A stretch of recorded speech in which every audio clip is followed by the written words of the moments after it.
Hi everybody, I'm Jonathan Knight. This is B Movie Madness. The movie I'm going to talk about tonight, well, I got a very special movie to talk about tonight. I had the pleasure of watching a screener for the latest Todd Sheets movie. Um, if you don't know, if you're new to the channel, I'm a huge fan of Todd Sheets' work. I love all his shot and video stuff, and I love a lot of his newer stuff. And I had the pleasure last year of watching Bone Hill Road and Clownado. And Clownado in particular was one of my favorite movies of 2019. I just absolutely love that movie. And so when I heard he had a top secret project coming out, I was like, I had to watch it because I wasn't sure if he's coming out anything this year because of the pandemic. A lot of people are not doing anything because it's kind of hard to do stuff, but he found a way, and he did it very carefully, with the smallest budget he's ever had, and that movie is Final Caller. What is Final Caller about? Well, Final Caller is about a radio personality um, named Roland Bennett, who hosts a late night call-in radio show where people call in stories, paranormal kind of stories, or just messed up kind of stories in general. And he's really rude to his callers. He treats them like shit. He treats his employees like shit. He's going through a divorce, and ultimately, a man calls into the show threatening to kill 8 people unless Roland does something about it. And Roland does not take him seriously. And as we soon find out, he should have taken him seriously because people, one by one, start to die. I'm going to try to keep things as spoiler-free as possible because there's a lot of twists and turns in this movie because I don't want to spoil it. So I'm going to try my best. What did they think about Final Caller? The thing I liked about Final Caller is how different it was from Clownado. In fact, every single one of his movies since House of Forbidden Secrets have been very different from each other. And that's why I really appreciate it. With Final Caller, because he was working with an incredibly small budget, he wrote a story around that. And so it's a much small, self-contained story that works wonderfully because of that.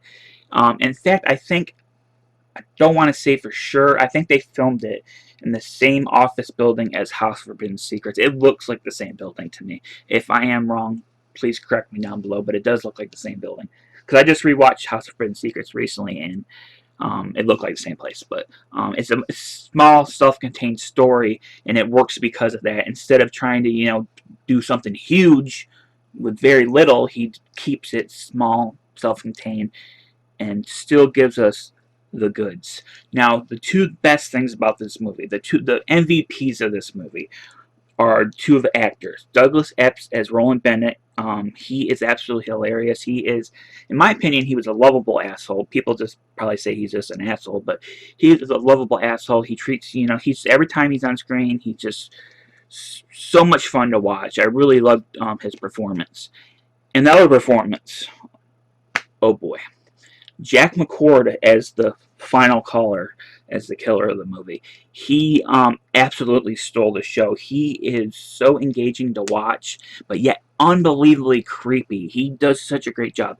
This is not his first time playing a bad guy in a Todd Sheets movie. He was also in Dream in Purple Neon, where he played one of the two main villains. He's just unbelievably creepy. Probably the most memorable scene in this movie involves him and Todd Sheets' regular Dylan Fawn Harvey. She plays a security officer that he ends up torturing. That scene is probably my favorite. It's the most memorable. It's just really fucked up, but kind of amusing at the same time. Because the one thing this movie does deliver on, as Todd Sheets usually does, is there is lots and lots of gore. This is a very violent, nasty little movie. And his gore effects, the one thing I liked about his gore effects is they're really cool, but they're also very nasty and gross. They have that, like, oh my god, this is really cool gore, but at the same time you're like, oh god, this is fucking gross. And that's the way it is in all his movies, even back to his shot on video stuff. That's the reason I love his gore in his movies, because they stand out from the other independent horror movies. You can tell a Todd Sheets movie by just the gore effects alone. But yeah, if you're really wanting a lot of gore, this movie delivers big time. I don't want to spoil every single gore act, but there is one scene involving something going into someone's butt that was really nasty, but very, very memorable. Sorry, I need to get a drink. Very, very memorable. I want to give a shout out for the other actors too. There was I got notes. Jessica Jasper, she plays Roland's producer. She was also in Clownado. She was really memorable in that and in this. There was also Alex Brotherton, who he's been in quite a few. He's been involved in quite a few Todd Sheets productions. Believe he also directed the new footage for Zombie Rampage 2. He was very good in this. Antoine Steele. If you're a Todd Sheets fan, you know Antoine. He's been in so many Todd Sheets stuff. I think he's been as far back as Zombie Bloodbath 3, maybe even before that. He has a small role as a cop in this movie, and he's always good. He's always fun to watch. And I also want to get a shout out to the music. There's several composers, but I really want to give a special shout out to Matt Cannon, who was one of the composers on this movie.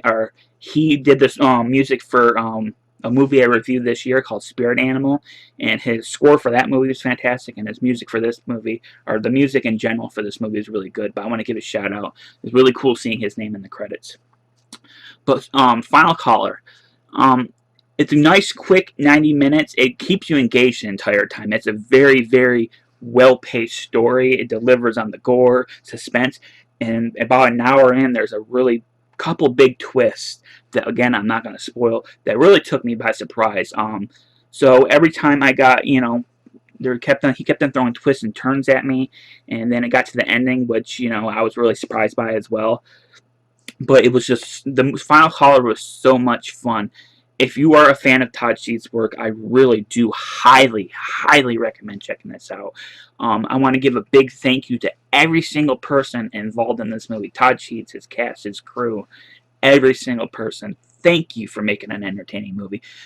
We live in a world where, there's not much movies out there, movies are being moved to next year. So it's always great to have something new and fun to watch, especially something that's made with a lot of love, a lot of passion. Not a lot of money, but they make up for it with that love and passion and tons of gore. So, can you buy this movie right now? There is a limited release going on right now of VHS, DVD, and Blu-ray. I'm not quite 100% sure what's available still. I'll have a link down below for that. I will say that there's going to be a wide release in 2021. But I will put a link down to where you can buy the movie now. Hopefully there's some stock. Like I said, you can get the VHS of it, which is really fucking cool. And you can, I think there's even a combo pack with Blu-ray and DVD. So you can have it all. I'm trying to keep this one a little shorter because I could go on for a long time if I want to spoil the movie. I really don't want to spoil the movie. But if you just want a fast, fun, suspenseful, intense, twist-filled, gory horror movie, Final Caller completely delivers. The gore effects are completely practical, as they are in all of Todd Sheets' movies. He always keeps things practical. There is some CGI for certain things in the movie that's not too great, but it's considering the time and the budget, you can forgive that. And plus, the one thing that you want to be practical, the gore, is entirely practical. And the performances, especially by Douglas Epps and Jack McCourt, are so fucking good. Douglas is a lot of fun. Jack is freaking creepy as all hell, but you can tell he's having a fucking blast making this movie. I'm going to give a shout out to them again. Shout out to Todd. Thank you for giving me a chance to watch this movie. Like I said, I will have a link down below where you can maybe possibly buy the movie. And if it's sold out, there will be a wide release in 2021. And I will keep you updated on that when that happens. So, if you like my channel, give me a thumbs up. Hit the little bell thing. I ask you this question: if you know if you're a Todd Sheets fan, what is your favorite Todd Sheets movie? Let me know down below. I'm Jonathan Knight, and this has been B Movie Madness. Thanks for watching.